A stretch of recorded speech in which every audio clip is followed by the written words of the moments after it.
Bali, kaninang 3:06 AM, July 17, itong biktima natin na nakilala natin na si Alicia Lipata at na 24 years old, isa po siyang vlogger. Okay. At ito namang kanyang pinakasama na si Nelboy Luz Tapang, 24 years old din po, ay dumating sa kanilang inuupahang bahay na matatagpuan dito sa Terra Nova, Caloocan, North Caloocan. Pinarada nila yung kanilang sasakyan sa harap ng gate ng kanilang inuupahang bahay.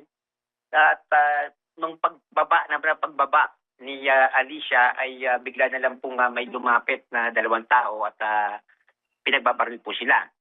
Now, in the course po ng gunfire po ay tinamaan din po itong si Nelboy, na kung saan nagtambo po siya ng tama sa kanyang kaliwang shoulder. May tama rin po siya sa kanyang braso at sa kanyang binte. Samantalang itong si Alicia ay nagtambo po ng tama sa ulo at saka sa dibdib po niya. Si Nelboy po ngayon ay nasa hospital dito sa Tamarin Doctors Hospital dito sa North Caloocan.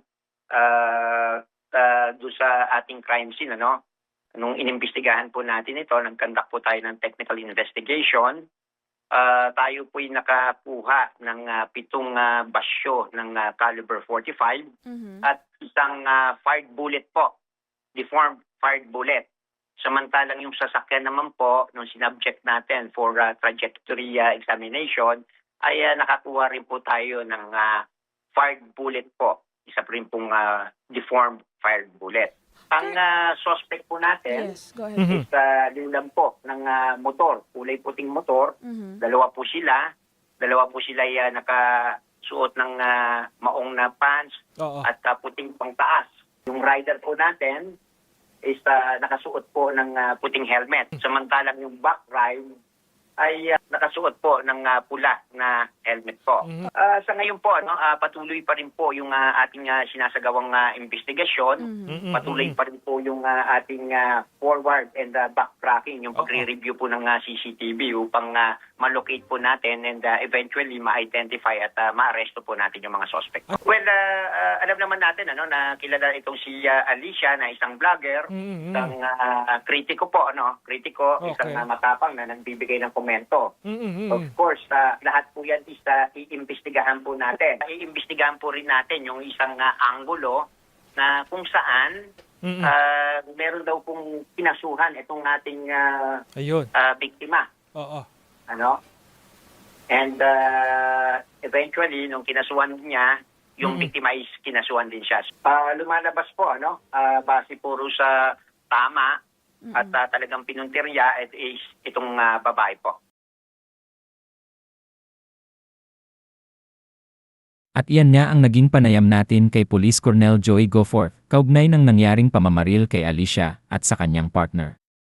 Hindi na umabot ng buhay sa ospital si Alicia, habang ang kanyang partner naman ay patuloy na ginagamot matapos magtamo rin ng mga tama ng bala sa naturang insidente. Sa ating panayam, ibinahagi ng pulisya ang kanilang paunang investigasyon at ang dalawang anggulong kasalukuyan nilang tinitingnan bilang posibleng motibo. Una ay may kaugnayan sa personal na kaso o usapin na kinasasangkutan umano ng biktima. Ikalawa naman ay ang posibilidad na may kaugnayan ito sa kanyang pagiging political vlogger. Ayon naman sa maraming netizens, mas pinaniniwalaan nilang may kaugnayan ang insidente sa pagiging matapang at lantad na political vlogger ni Alicia. Gayunpaman, nananatili lamang itong haka-haka sa ngayon at wala pang inilalabas na ebidensya ang mga otoridad na magpapatunay sa naturang anggulo.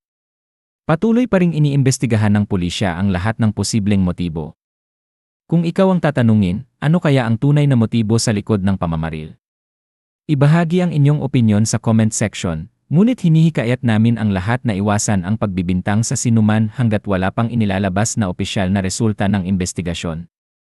At kung nais niyong manatiling updated sa mga susunod na development sa kasong ito, huwag kalimutang mag-subscribe at i-click ang notification bell para hindi niyo ma-miss ang mga susunod nating ulat.